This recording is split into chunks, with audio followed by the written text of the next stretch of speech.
afternoon. Now, normally on this channel, when I cover cars used in the media, it's cars used in television series filmed between 1959 and 1999. However, I've had a special request from Mr. Chris Phillips from the Boats and Engines YouTube channel to look at another use of cars in the media, and that is in the James Bond film series. This is a series very dear to my heart. I've been a fan for many, many years, and so I'm very, very happy to be talking today about Live and Let Die and all the bad grammar in the song. When you were young and your heart was an open book, you used to say, live and let live. You know you did, you know you did, you know you did. But if this ever-changing world in which we live in makes you give in and cry,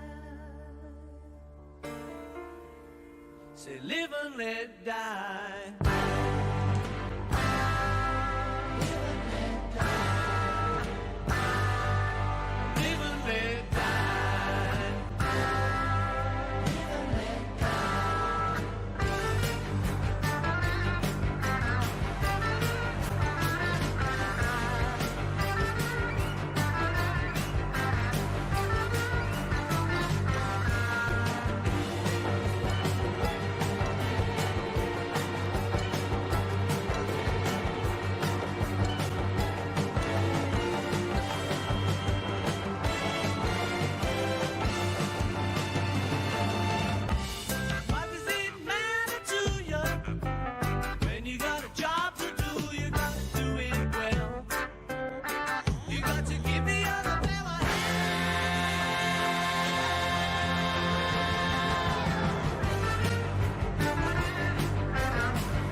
Used to say, live and let live.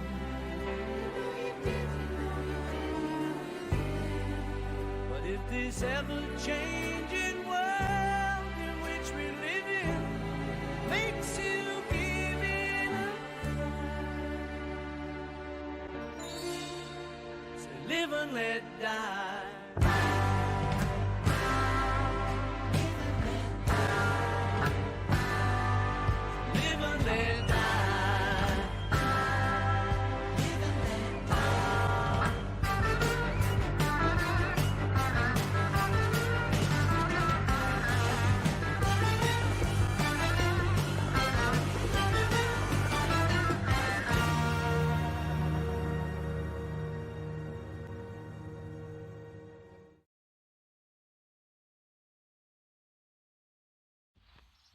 Wow, that was an epic title sequence. I love Maurice Bender's title sequences.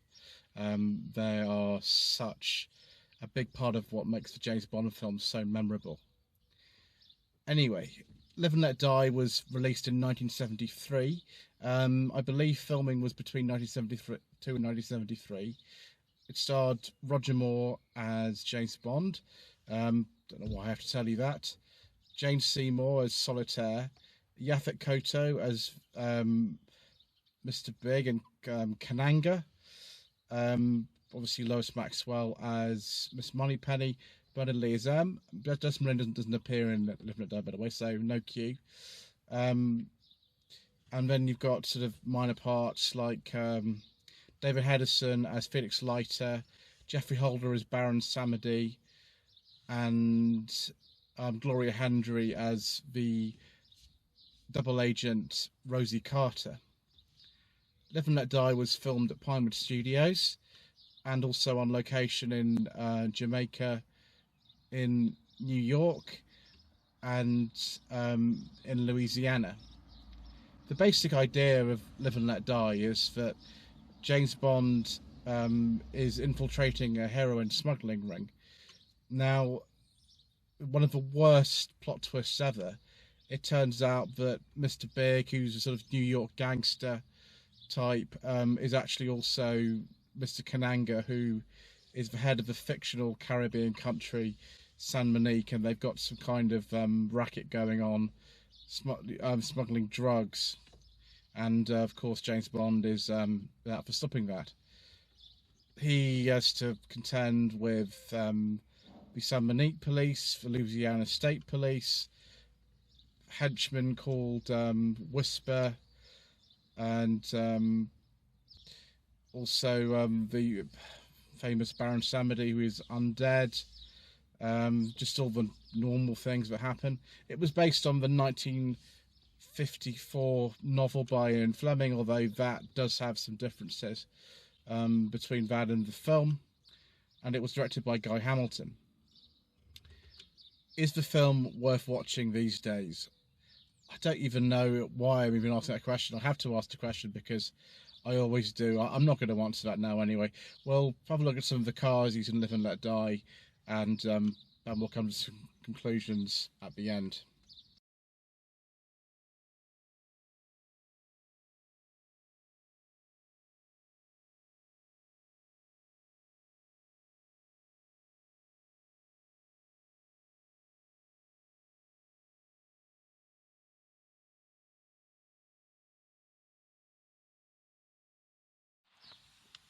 One of the odd things about Live and Let Die, as opposed to many other Bond films, is there is no signature Bond car used in the film at all. There's no Lotus Esprit, there's no Aston Martin, there's no BMW, there's not even an Audi 200 Quattro. There's just lots and lots and lots and lots of Chevrolets. When I was younger, I didn't realise that all the cars were Chevrolets, but as I've grown older and I've been checking online, yes, virtually every single car that you see that's not in just like a background role in Live and Let Die is a Chevrolet. It's mainly the 1973 models, and we'll go over that as we go through this. But they honestly have just about every type of Chevrolet from 1973 in Live and Let Die that you can possibly imagine. I didn't see any station wagons or anything, and there are a few other types of car, but you know, that's just the way it goes. It's filmed, as I said, pretty much extensively in the United States and in the Caribbean, Jamaica standing in for San Monique. So really that's not so much of a surprise. But one of the main vehicles that is in Live and Let Die, and it's not even a car at all, it's a bus. It's a 1947 AEC Regent 3, and if you've seen the film, you'll have seen the remarkable stunts that bus can do. These stunts were done by a London transport instructor. It's not a Route Master, by the way, it is an AEC Regent. It's a bit of an older model than a Route Master. They do look kind of similar. And, you know, he can turn it around the skid pan, no problem. The roof gets chopped off, although they did pre-prepare the roof so it would slide off and it goes under a bridge. The bridge, actually, looking at it as I did this afternoon, in preparation for this, it looks like that bridge is built for the production. It's too sort of sturdy looking but it doesn't have anything on it to make me think that that is just a bridge that was there. I think they built that for the production, which, you know, it's absolutely fine. It's you know, it's a film, you know, after all, and the moment passes quickly, but it's interesting to see. The other distinctive cars in Live and Let Die are by a gentleman by the name of Les Dunham, who had a company in the United States in the 70s called Dunham Coach. And I think they're absolutely hideous. I don't like them at all. It's not really my type of taste. Maybe it's because I'm British, I don't know. But the Dunham modified custom cars you see in Live and Let Die are just not to my taste. They're probably expensive. Some people I'm sure love them, but they're just not to my taste. I find them hideous. The main one you see is driven by a character called Whisper, who's played by L. Jolly Brown, and it's a Chevrolet Corvette Corverado. Now, the Corverado name comes from the fact that it's a Corvette, but it looks like a Cadillac Eldorado. This is a Corvette, though it's rear-wheel drive, unlike the Cadillac that was front-wheel drive, and it's called a Superfly Custom. It's white and obviously 347 Nelson David George, as David Haddison as Felix Leiter mentions in the film. That's it's a plot point for it. When Roger Moore arrives at New York, he is picked up by a member of the CIA, I presume, in a car. Now, I don't think it's a taxi because there's no taxi markings on it anywhere. Later in the film, you do see virtually identical cars used as taxis, but this 73 Chevrolet Bel Air is yellow, but it's not a taxi, which is weird. It's also got a telephone inside it. Now that gets wrecked because Whisper, driving around in his it was right, Colorado, fires a dart into the side of the driver, who is picking Bond up and taking him to see Felix Leiter. Bond obviously has to regain control of the car when the driver is shot and killed, and he does it's not a great job of it, to be honest, because he ends up crashing into a van.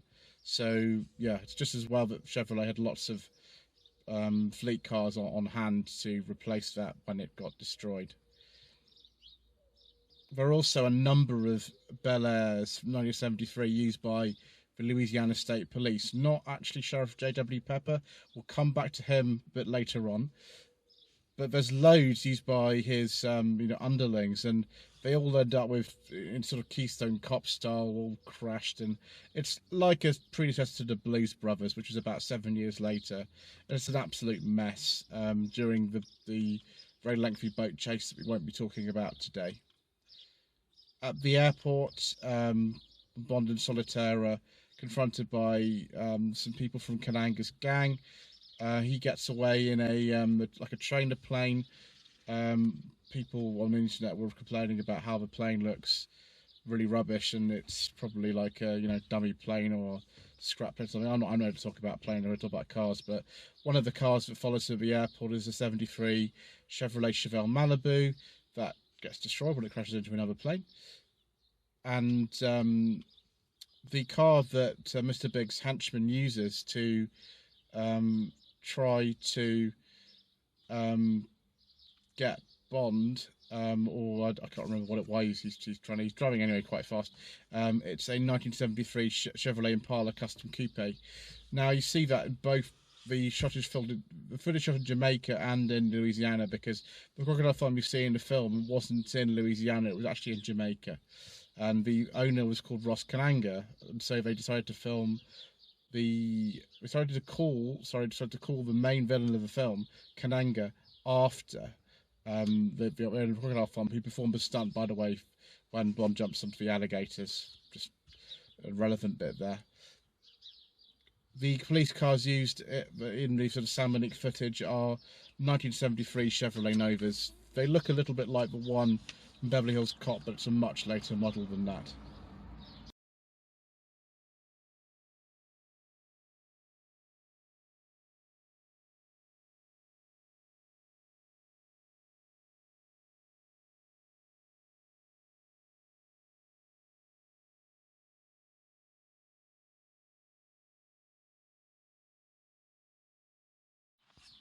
So some other cars we see are some Cadillacs. Now, it's another Dunham coach built Cadillac you see outside the Philly of Soul restaurant in Harlem.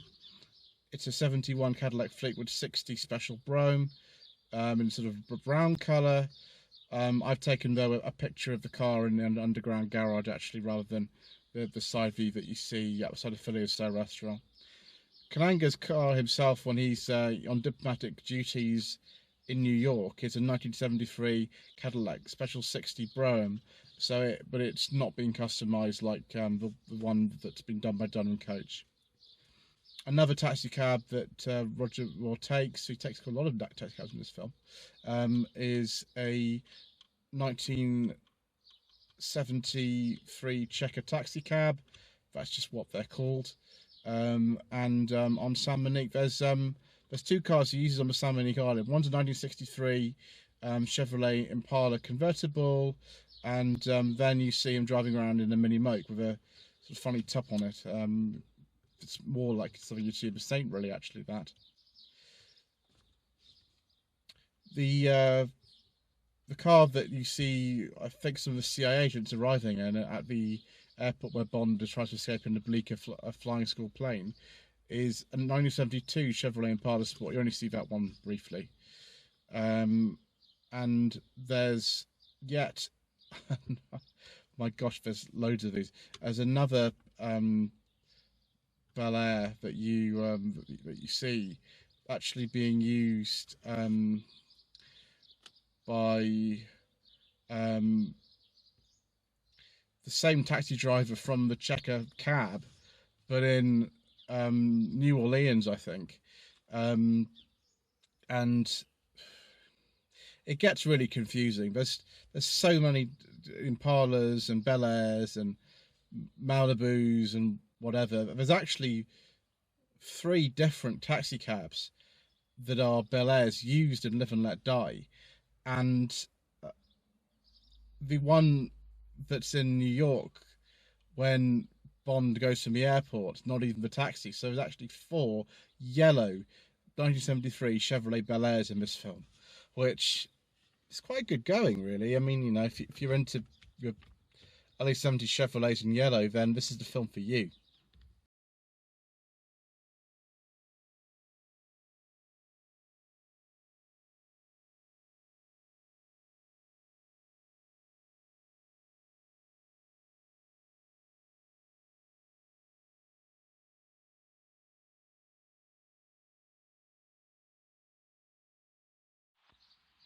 So what we're going to do now is just round up the other cars that I think are noteworthy in Live and Let Die. I'm not going to talk about every single car that appears in the film because we'd be here all day, and it's not really a film for people who really like cars, unless you like American cars. There's very, very few, if at all, cars in Live and Let Die that are not American ones, which is not surprising considering Chevrolet sponsored them. The other car that pursues Bond in the Bleecker Flying School plane is a 1973 Chevrolet C10 Custom Deluxe Fleet Side. That doesn't really chase them very far. It kind of ends up in the corner of a hangar, I think crashed against a plane or something. One interesting thing is, though, that another Dunham Coach car that's been modified in the film is a 1973 Lincoln Continental Mark IV. Now, that's the only time you see a Dunham modified car in Live and Let Die. It's not a General Motors one, so I don't know why that's in there, but it's one of the funny kind of silver round things over the headlamps. Some people obviously like that. I'm not a fan, but you know, that's not surprising, is it? Another car that the Louisiana State Police use is a 73 Chevelle Malibu, which gets involved in the big crash. J.W. Pepper himself, he doesn't have a car that's used for very long in the film. It's a 73 Chevrolet Impala with a vinyl roof in green for some reason. It doesn't look too bad, actually, in my opinion, but that has a boat that lands in the middle of it, so that doesn't particularly go well for him. On the way back from the airport at JFK, where Bond is met by the unfortunate functionary, there's a 73 Impala. It's a red one that it crashes into. Again, you know, Chevrolet had loads of these that could get damaged. Harold Stratter, who is one of Bond's CIA convicts in New York, he has another Impala. This is a 73 Impala Sport Coupe. And the last vehicle I'll talk about in Live and Let Die is the Oyster truck that you see during this big boat chase and car chase and whatever that's going on in the middle of the film. It's a very, very long sequence. I personally quite enjoy that sequence. It's not, for me, too long. It's just part of what it is in the film, and it would be, you know, probably poorer without it. But you know, it's got lots of this silly humour in it.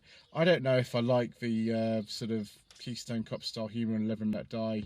I don't mind Sheriff Pepper himself. I think he's kind of funny. He's less funny in Man with a Golden Gun because he doesn't really need to be there. But you know, this isn't a lesson on film criticism, but you know, it's inevitable that those sort of things happen. So the Oyster van is a 1927, sorry, a 27 Mac AB.